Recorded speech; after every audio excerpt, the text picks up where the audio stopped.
네, 여러분 안녕하세요. 31번째 통독의 날입니다. 함께 기도합니다. 하나님 감사합니다. 다윗처럼 모든 것이 다 주님의 것이라고 많은 것을 가지고도 그것을 모두 하나님께로 돌려보낼 수 있는 믿음이 우리에게 있기를 원합니다.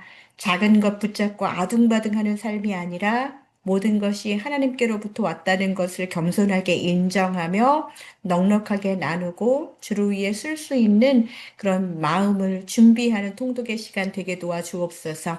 감사드리며 예수님의 이름으로 기도합니다. 아멘. 네, 역대상 16장부터 29장까지 오늘 함께 합니다. 역대상은 열왕기와는 조금 다르다는 말씀을 드렸어요. 열왕기는 왕 중심이고 역사평가 중심이고 왕을 기준으로 시대를 나열했다고 한다면 역대기는 어떻다고요?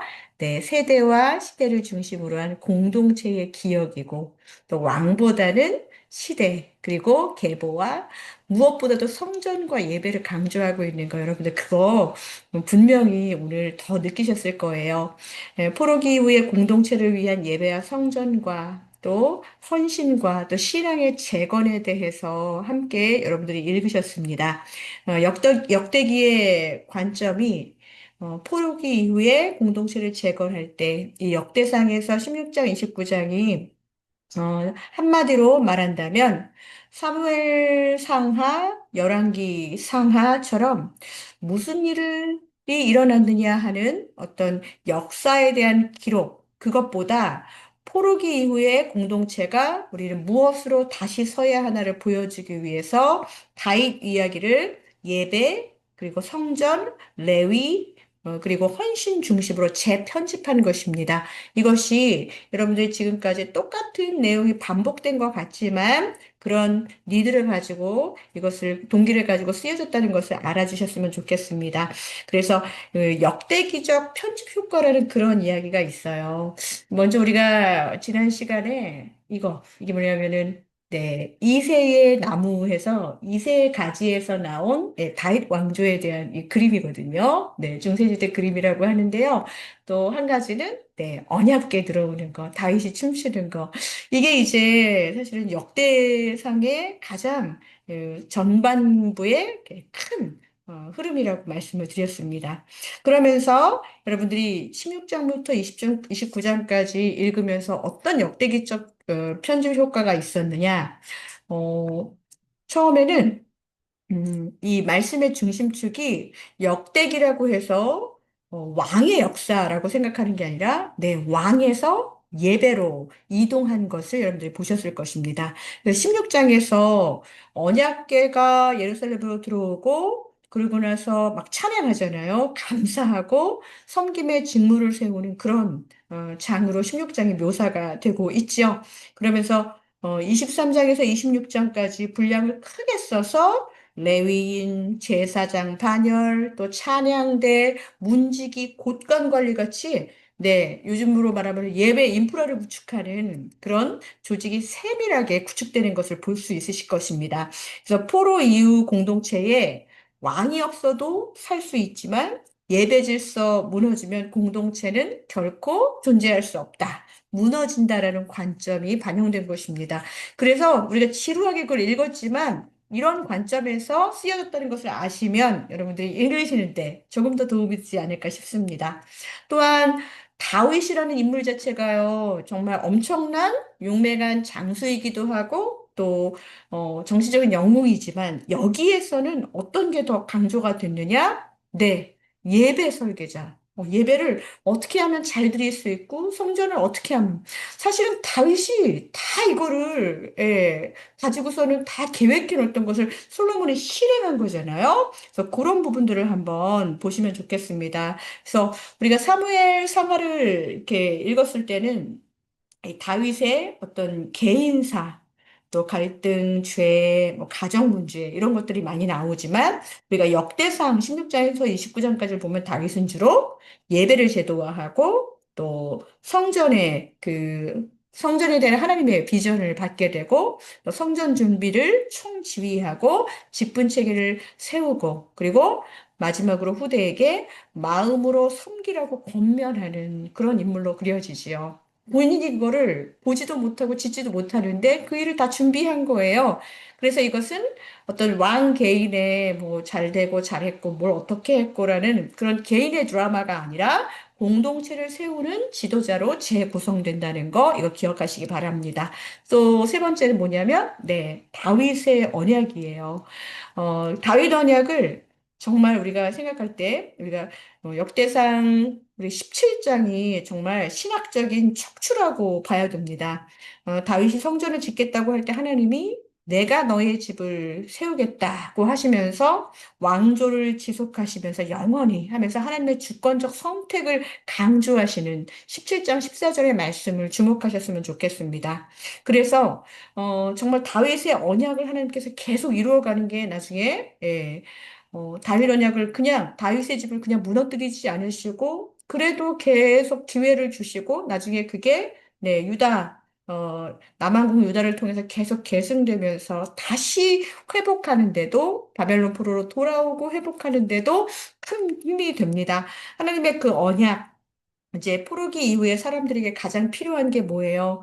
돌아왔는데 황무한 그 예루살렘에서 우리는 이제 끝났나? 라는 질문에 대해서 아니다. 아직 아니다. 아직도 하나님이 다윗에게 주신 언약이 남아있다. 라는 것이 17장을 다시 한번 읽으면 더 메아리치게 크게 울림이 있을 것입니다.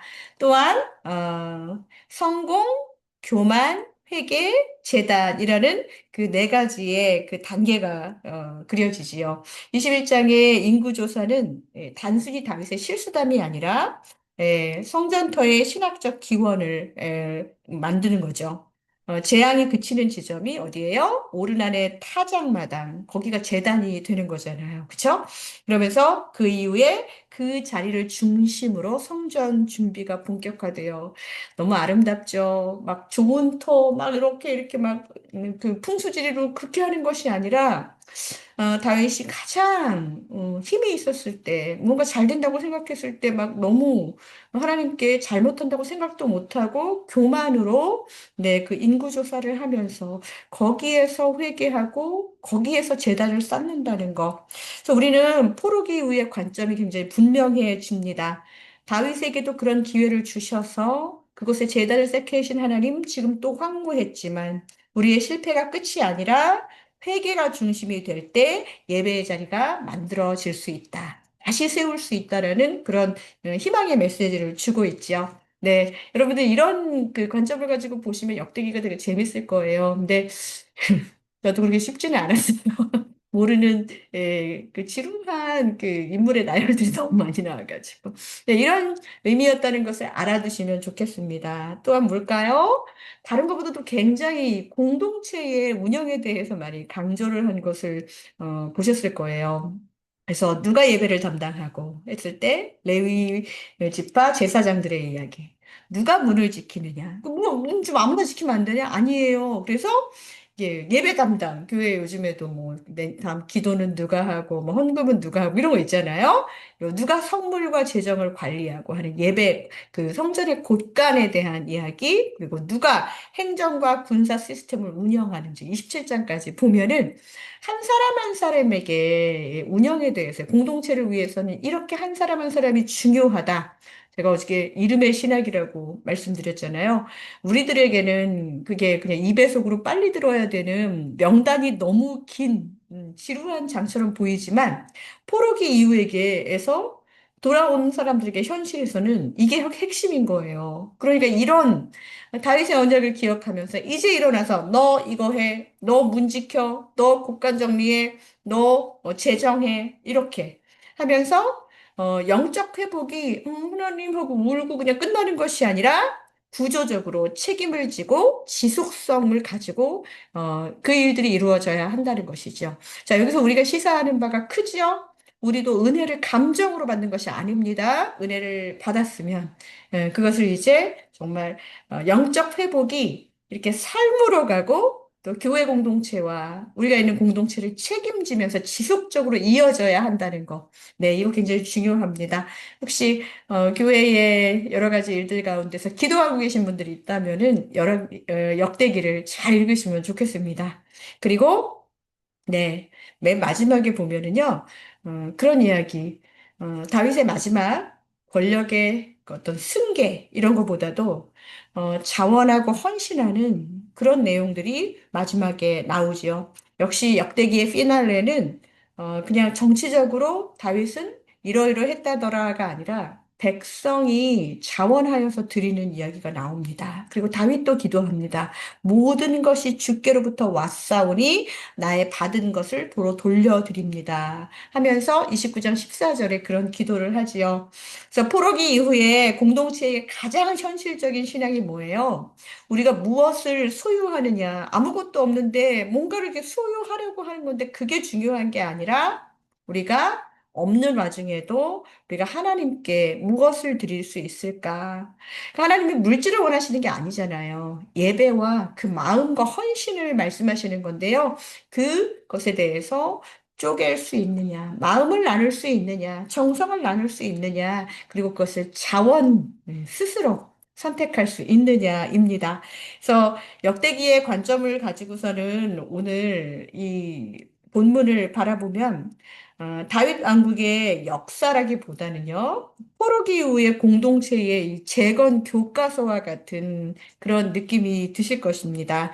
그래서 16장의 예배, 또 17장의 언약, 또 21장의 회개와 제단, 또 22장부터 27장까지 성전 준비와 직무 체계, 그 다음에 헌신과 기도.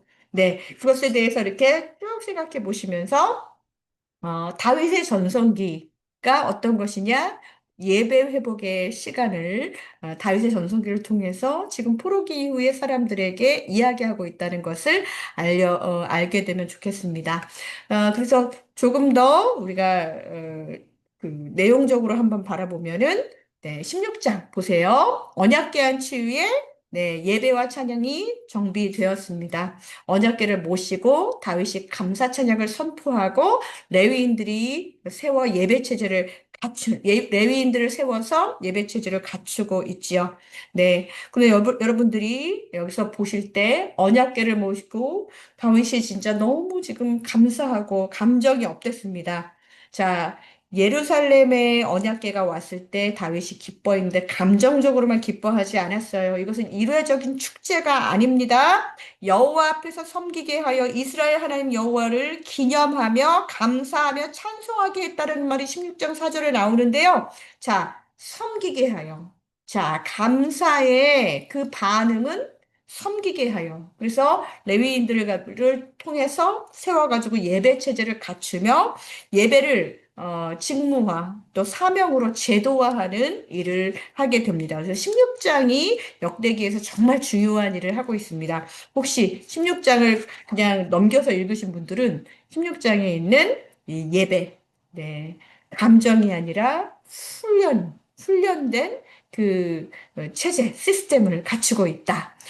포로기 이후에 우리 이스라엘 백성들에게 주는 메시지입니다. 지금 감동이 없어도 괜찮다. 나는 예배의 질서를 다시 세우리라. 여러분 혹시 우리 예배가 이렇게 감정적으로 뭐 이래? 찬양은 왜 이래? 기도는 왜 기도할 맛이 안 나고 기분이 안 나? 네, 이게 아니라는 거예요. 네, 훈련하고 하나님이 주신 것, 이제 새로운 시스템을 잘 하면서 회복하려면 우리가 그 일을 위하여서 정말 애써야 된다. 예배의 질서를 다시 세워야 한다. 그것에 대해서 생각해 보시면 되겠습니다. 그리고 17장부터 21장까지는 이제 다윗 시대 주요 사건들인데요. 어, 우리가 다윗이 먼저 17장에 나는 백향목에 거하거늘 여호와의 언약궤는 휘장 아래 있도다 그런 말을 하잖아요. 그러면서 나는 짓고 싶어요. 나단에게 그 얘기를 했을 때 나단이 처음에는 다윗이 원하는 대로 하라고 했는데 하나님의 생각은 달랐지요. 내가 너를 위하여 집을 세울 것이다. 라고 하면서 하나님이 다윗 언약을 주셨죠. 네, 지금 다시 아까 했던 거 반복하는 거예요. 조금 더 애드업해서 한번 다시 읽은 걸 생각해 보세요.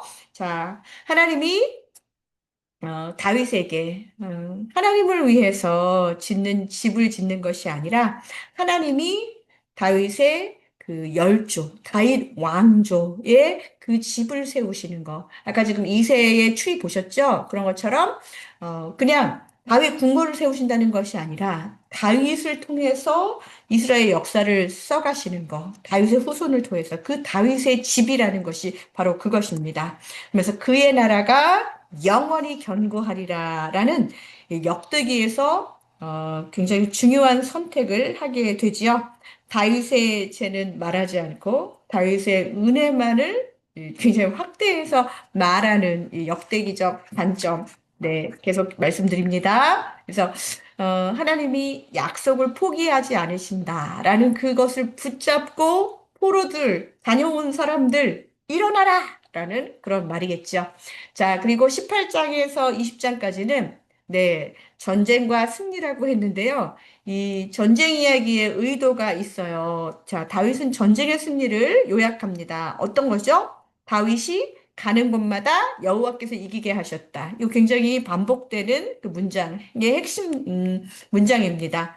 승리의 주어가 어떻게 되죠? 다윗이 갔다. 그런데 누가 이기게 하셨다. 여호와께서. 자, 승리의 주체는 네, 다윗이 아니라 하나님이십니다. 왜 역대기에서 이 전쟁의 이야기를 넣었을까요? 다윗 왕권이 안정되었음을 보여주기 위함이며 또 이제 그것을 통해서 막 잘 될 것 같은데 21장에 딱 뭐가 나와요? 인구조사가 나옵니다. 다윗이 가장 잘 나갔을 때 인간에게 있어서 가장 위험한 게 뭐예요? 교만이라는 거예요. 21장 1절에 보면 사탄이 일어나 이스라엘을 대적하고 다윗을 충동하여 인구조사를 하게 하니라라는 말이 나옵니다. 다윗에게 있어서는 그때는 정말 칼을 들 수 있는 장수가 몇이나 되나 단에서부터 부엘세바까지 아는 그 숫자가 중요했습니다. 하나님 없이 내가 무언가를 통제해 보려고 하는 인간의 마음. 네, 이것은 에덴 동산에서 바벨탑에서 계속 실패했었던 그런 인간의 마음이었지요. 하나님이 이것을 악하게 여기셨고, 그것이 끝이, 예, 그것을 심판으로 끝내지 않으셨지요. 21장 26절에 보면은, 다윗이 거기에서 여호와를 위하여 제단을 쌓았다. 어디에요? 오르난의 타작마당에서 제단을 쌓고 번제와 화목제를 드리고 여호와께서는 땅을 위하여 기도를 들으시고 재앙을 그치게 하셨다 그랬어요. 왜 정말 아름다운, 아까도 반복했지만 이 제단의 자리가 훗날에 예루살렘 성전 터가 됩니다. 하나님은 인간의 실패의 장소가 회개의 장소로 바뀔 때 하나님께서 임재하셔서 그곳이 신앙의 중심이 되게 하신다는 거예요. 여러분의 실패의 자리, 여러분이 정말 하나님을 떠났고 하나님께과 멀어졌던 그 자리에서 다시 회개했을 때 하나님이 그곳에 임재하신다는 그 약속이 되지요. 이것이 포로기에 다시 돌아온 사람들에게 얼마나 위로가 되었을까요? 우리 다시 시작할 수 있다. 이래서 우리가 그 구약 성경을 나눌 때 율법서 또 예언서가 있고 성문서가 있거든요. 근데 성문서가 보통은 지혜문학이라고 그래가지고 시편이나 잠언이나 뭐 이런 전도서나 이런 걸 얘기하는데 어, 유대인들은 요 역대기를 성서에다가 분류를 한다는 거예요. 그러니까 잠언처럼 읽는 거죠. 아, 우리는 그냥 이렇게 숫자처럼 보이고 사람 이름처럼 보여서 역사서처럼 보일지 모르겠지만 이제 이거는 이제 우리에게 지금 읽는 독자들에게는 그래요. 네, 당시에 그 이스라엘 백성들에게는 이게 성문서, 지혜를 주는 지혜 문학이었다고 하는 거예요. 어떤 느낌인지 아시겠죠? 그것을 좀 느끼면서 읽으셨으면 좋겠고요. 그래서 22장에서 29장까지는 성전 건축을 위해서 준비하고 마무리하는 거. 성전은 못 지었지만 준비하면서 마지막까지 다윗이 얼마나 성전에 대한 하나님의 열심을 함께 하나님께 열심을 다해서 준비했는지 그 모습이 보여집니다. 다윗이 본인의 입으로 말해요. 너는 피를 심히 많이 흘렸으니 내 이름을 위하여 성전을 건축하지 못하리라. 본인이 왜 그것을 하지 못하는지를 잘 알고 있었어요. 그렇다고 해서 다윗은 그럼 I don't care 하면서 네, 멈추지 않았습니다. 계속 하나님을 위해서 준비하는 왕. 네. 준비하는 왕이라는 게 말이 쉽죠. 예, 누구나 그 주인공이 되고 싶어 하지. 그 전에 뭔가를 예비하는 건 싫어하잖아요. 그런데 하나님의 일은 내가 완성하지 않아도 다음 세대를 위해서 충분히 준비할 수 있는 것. 이것이 진짜 다윗의 신앙이었습니다. 그리고 다윗의 마지막 이 솔로몬에게 위임하는 것까지 한 다음에 23장부터 네, 레위 제사장 찬양 문지기 곡간 행정 정리 조직 정리 이렇게 해가지고 여러 이름 많이 나옵니다. 그것에서 예배는 감동 이전에 책임과 질서의 문제다. 저는 이 부분에 대해서 제가 이제 그 작은 교회, 개척교회를 시작했는데, 시작할 때부터 찬양에 대해서 또 기도에 대해서 이렇게 서로에게 이렇게 책임과 직무를 지어줄 때 정말 즐거운 마음으로 헌신하는 게 교인이 많지 않으니까 대표기도도 되게 자주 돌아오거든요. 그런데 각자의 맡은 자리에서 최선을 다하는 이 성도님들의 모습을 보는 게 얼마나 은혜가 되는지 몰라요. 네, 감동만 있는 예배가 아니라 열심과 책임을 다해서 질서가 있는 예배를 만드는 거. 우리 역대기에서 이스라엘 백성들 다윗이 준비한 부분들을 보면서 이것을 더 새롭게 생각하는 시간이 되셨으면 좋겠습니다. 그러면서 계속 우리에게 주는 시사점이 뭐예요? 네, 영성과 행정이 분리되지 않는다. 네. 저도 예전에 그 부목사로 있을 때 행정 목사였는데요. 네. 행정을 하면 할수록 기도가 많이 필요하더라고요. 교회 교인들의 진짜 시스템을 조직화하는 그런 일들을 하려면 기도가 더 많이 필요합니다. 잘못하면 정말 골로 갈 수 있는 골로 갔네. 이상한 방향으로 흐를 수가 있어요. 그래서 이스라엘 자손의 수요와 군대의 지휘관들이 날마다 왕을 섬겼다. 신앙 공동체에도 행정과 조직이 필요합니다. 포로 이후의 공동체들에게 거룩함이 그냥 감정적으로 하는 그런 무질서함 위에 세워지는 것이 아니라 질서가 필요하다라는 것입니다. 그리고 이제 28장과 또 29장 다윗의 마지막 고별 설교처럼 다윗의 그 권면이 나오고 그리고 헌신의 절정이 나오고 있지요. 그러면서 다윗이 28장 9절에 내 아들 솔로몬아 내 아버지의 하나님을 알고 온전한 마음과 기쁜 뜻으로 섬기라는 그 말. 네, 성전의 설계도를 솔로몬에게 이렇게 주는 것보다 그 마음을 전수해 주는 게 더 큰 일입니다. 여러분, 여러분의 다음 세대들에게 무엇을 주고 싶으세요? 내가 조금이라도 더 벌어서, 내가 조금이라도 더 해서, 일해서 우리 자녀들이 좀 편하게 살게 해줘야지. 그런 마음으로 혹시 마음을, 공감을, 신앙을, 대화를 나누고 지 못하고 계신 분들 계시다면, 네. 성전의 설계도보다 여러분 안에 있는 하나님을 지금 이 시간 더 전해주시기를 바랍니다. 저도 이 녹음 끝나면은 아이한테 가서 또 하나님 이야기 나누겠습니다. 약속. 네, 그리고 29장. 나와 나의 백성이 무엇이기에 이처럼 즐거운 마음으로 드릴 힘이 있었나이까? 모든 것이 주께로부터 왔사오니 우리가 주의 손에서 받은 것을 도로 드렸을 뿐이니이다. 역대기는 이렇게 마무리가 됩니다. 포로에서 돌아온 그 백성들이 뭐가 있겠어요? 뭐 있는 분들도 있겠지만 대부분 있는 사람들은 거기 남아 있었을 거예요. 다시 돌아온 사람들, 다시 진짜 묵은 땅을 기경해야 되는 그곳에서 하나님의 백성은 받고 내가 그냥 내 것으로만 소유하고 있을 때보다 하나님께 나의 것을 하나님께 원래 하나님의 것으로 돌릴 수 있는 드릴 수 있는 그런 helping hand로 섬기는 그 손이 가장 아름답고 가장 하나님의 백성답다라는 것을 보여주고 있지요.